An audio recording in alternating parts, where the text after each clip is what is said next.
पाकिस्तान के शहर कराची में जन्म होता है एक इंडस्ट्रियलिस्ट फैमिली में मियां जुल्फिकार अहमद का। न सिर्फ इनके फादर बल्कि इनके ग्रैंडफादर भी एक इंडस्ट्रियलिस्ट थे। इनके फादर एक टेक्सटाइल इंडस्ट्री के मालिक थे और इसी इंडस्ट्री की कुछ ओनरशिप मियां जुल्फिकार अहमद के बड़े भाई को भी मिल जाती है। मियां जुल्फिकार अहमद के फादर अब बिजनेस को एक्सपेंड करने का सोचते हैं और इसी वजह से वो एक ऑयल डिवीजन को खोलते हैं। मियां जुल्फिकार अहमद उस वक्त काफी कम उम्र थे। इन्हें अपने फादर की बिजनेस की इतनी समझ नहीं थी। इनके फादर भी इन्हें उस वक्त बिजनेस से दूर रखकर स्टडीज पर फोकस करने को कहते थे, क्योंकि फ्यूचर में वो अपने फादर के बिजनेस को रन करने के लिए इंटेलेक्चुअली काफी स्ट्रॉन्ग हो। फैमिली बिजनेस को ज्वाइन करने से पहले जुल्फिकार अहमद ने अपनी secondary education DHA college Karachi से कंप्लीट की थी। वहीं इन्होंने इकरा यूनिवर्सिटी से अपनी डिग्री भी कंप्लीट कर ली थी। जुल्फिकार अहमद पढ़ाई में इतने होशियार नहीं थे और न ही तो ये इनका एम्बिशन था। इनका एम्बिशन एक्स्ट्रा करिकुलर एक्टिविटीज और अपने फ्रेंड्स के ग्रुप्स में लीडिंग पोजीशन हासिल करना था, जो वो करते भी थे।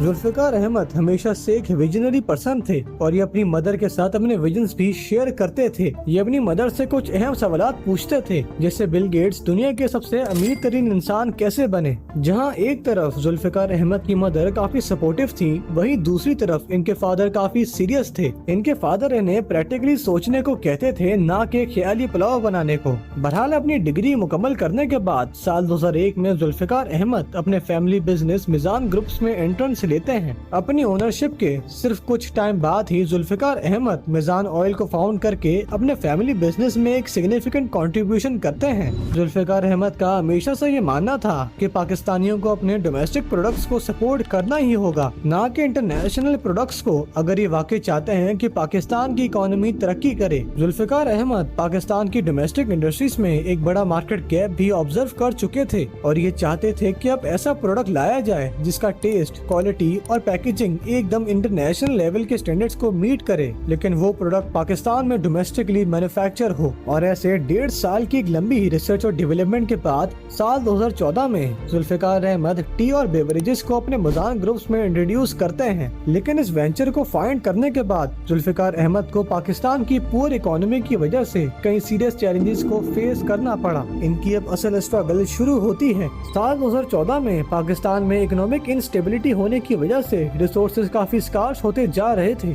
गैस और इलेक्ट्रिसिटी सप्लाई की शॉर्टेज होने की वजह से जुल्फिकार अहमद को कोल और डीजल जनरेटर्स में इन्वेस्टमेंट्स करनी पड़ी, ताकि इनके इस नए वेंचर के ऑपरेशंस एटलीस्ट अपने सर्वाइवल स्टेज पर अनइंटरप्टेड रहें। जुल्फिकार अहमद को काफी सीरियस चैलेंजेस फेस करने पड़े, लेकिन स्टिल इन्हें अपने फैसले पर काफी कॉन्फिडेंस था। इन्हें ये मालूम था कि पाकिस्तान में पोटेंशियल तो बहुत है, लेकिन पाकिस्तान में गवर्नमेंट इंस्टेबिलिटी होने की वजह से पाकिस्तान की इकोनॉमी हमेशा से क्राइसिस में रही है। इन्होंने ये बात ठान ली थी कि अगर इन्हें पाकिस्तान की सॉफ्ट ड्रिंक्स मार्केट में एंट्रेंस लेनी है तो इन्हें उन बड़ी मल्टीनेशनल कंपनीज के स्टैंडर्ड्स को मैच करना ही होगा। मशीनरी से लेकर मटेरियल, क्वालिटी और पैकेजिंग तक सब कुछ काफी स्टैंडर्डाइज्ड होना चाहिए, क्योंकि पाकिस्तान की बेवरेज इंडस्ट्री में कई मेजर कॉम्पिटिटर्स जैसे कि पेप्सी और कोका कोला अपनी ब्रांड और मार्केट प्रेजेंस स्टैब्लिश कर चुके थे। एक तरह से ये एक मोनोपोली बना चुके थे। इन बड़ी मल्टीनेशनल कंपनीज के आगे आम लोगों के टेस्ट को बदलना जुल्फिकार अहमद के लिए एक बड़ा चैलेंज था। जुल्फिकार अहमद हार ना मानते हुए इन सारे चैलेंजेस को फेस करते हैं और साल 2016 में कोला नेक्स्ट को फाउंड करते हैं। ये वो पहला पाकिस्तानी प्रोडक्ट था जो कि पेप्सी और कोका कोला जैसे जायंट्स को टक्कर देने वाला था। शुरुआत में जुल्फिकार अहमद कोला नेक्स्ट को स्मॉल स्केल लेवल पर लॉन्च करते हैं ताकि बायर्स के रिस्पांस को देखा जाए, लेकिन रिजल्ट्स इतने अच्छे नहीं थे। डिस्ट्रीब्यूटर्स और रिटेलर्स कोला नेक्स्ट को अपने आउटलेट्स पर डिस्प्ले तो कर रहे थे, लेकिन कस्टमर्स कोला नेक्स्ट को पेप्सी और कोका कोला के आगे रिकॉग्नाइज ही नहीं कर रहे थे, जिसकी वजह से कोला नेक्स्ट एक विनिंग प्रोडक्ट नहीं बन सका।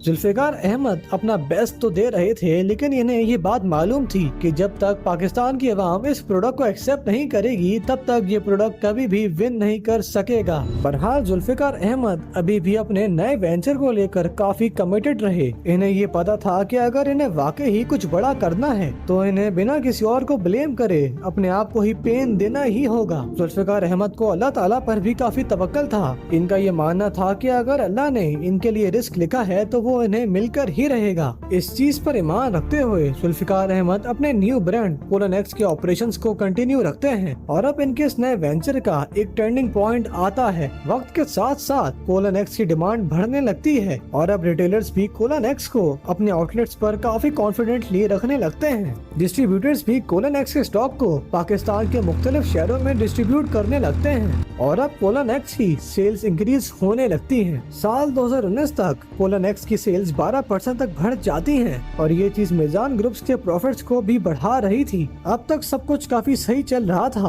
और जुल्फिकार अहमद को ऐसा लग रहा था कि अब इनका बिजनेस सक्सेसफुली काफी एक्सपेंड करता जा रहा है। लेकिन साल 2020 में कोविड-19 पेंडेमिक आता है और इस पेंडेमिक ने लोगों को घर में आइसोलेट कर दिया और लॉकडाउन लगने की वजह से कोलन एक्स की सेल्स 47% तक गिर जाती हैं। ये massive sales drop Zulfiqar Ahmed को एक बड़ा हिट पहुंचाती है। कोलन एक्स की लिमिटेड डिस्ट्रीब्यूशन होने की वजह से इसकी रीच भी कम होती जाती है। कोलन एक्स का अब एक बड़ा सेटबैक आता है। जुल्फिकार अहमद अब सिर्फ इसी परेशानी में थे कि ये कैसे अपनी कंपनी को दोबारा खड़ा कर सकते हैं और काफी सोचने के बाद इन्हें एक स्ट्रेटेजी मिल ही जाती है जो कि थी प्राइसिंग पॉलिसी।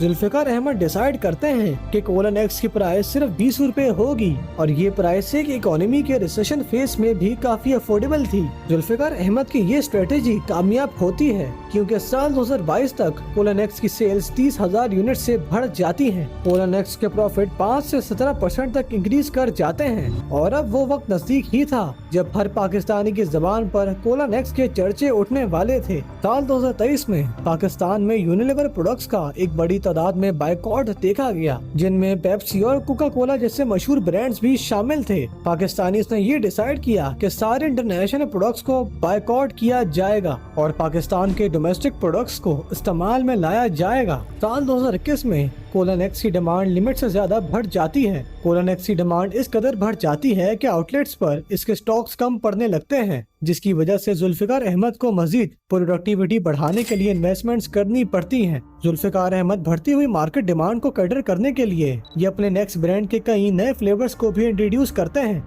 जैसे कि फिज़ अप जो कि स्प्राइट और 7 अप को टक्कर दे रही है, रेंगो जो कि फैंटा और मिरिंडा को टक्कर दे रही है। जुल्फिकार अहमद का विजन अब पूरा हो चुका था। हर जगह चाहे सुपर स्टोर्स हो, मार्केट, शॉप्स, कैंटीन्स या फिर जनरल स्टोर्स, हर जगह कोलन एक्स ब्रांड की सॉफ्ट ड्रिंक्स ही नजर आ रही थी। कोलन एक्स का रेवेन्यू $11 मिलियन तक टच कर जाता है। ये प्रोडक्ट पाकिस्तान की बेवरेज मार्केट को न सिर्फ डोमिनेट करता है बल्कि विन भी करता है। दोस्तों, जुल्फिकार अहमद की इंस्पायरिंग स्टोरी को सुनकर एक चीज जो हमें सीखने को मिली है वो है सेल्फ बिलीफ। पेप्सी और कोका कोला जैसे बड़े ब्रांड्स साल 2019 में कोविड-19 पेंडेमिक की वजह से कोलन एक्स की सेल्स 50% से गिर चुकी थी, लेकिन इसके बावजूद भी जुल्फिकार अहमद ने हिम्मत नहीं हारी। इन्होंने अल्लाह ताला पर तवक्कल रखकर अपने ऑपरेशंस को कंटिन्यू रखा और 10 साल की एक लंबी स्ट्रगल के बाद